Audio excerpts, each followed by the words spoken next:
శాస్త్రాల పేరైనా తెలిసేనా ఆ గీత రహస్యాలు అవగాహనమయ్యేనా సాధారణ మానవుడను సమకూరును విజ్ఞానం భక్తి మార్గమొకటిగా పాటించగ మాకు గతి పదములనే కొలచి పదములుగా పదములలో భక్తి నింపి పాడెదనయ్యా నా ప్రాణమున్న వరకు చేసేదనయ్యా నీ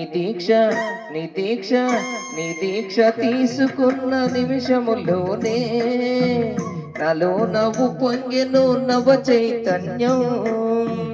నీ దివ్య స్వరూపమే కన్నులలోనా నీ భవ్య శరణు ఘోష కంఠములోనా నీ మగళ ప్రతిమ తులసిమాల నీ మగళ ప్రతిమ తులసిమాల మెడలు వేయగా నా గుండెలోన నీ జ్యోతి నిండె వెలిగెను నీ దీక్ష తీసుకున్న నిమిషములోనే నాలో నవ్వు పొంగెను నవ చైతన్యం నీ దివ్య స్వరూపమే కన్నులలోనా నీ భవ్య శరణు ఘోష గుండెలలోనా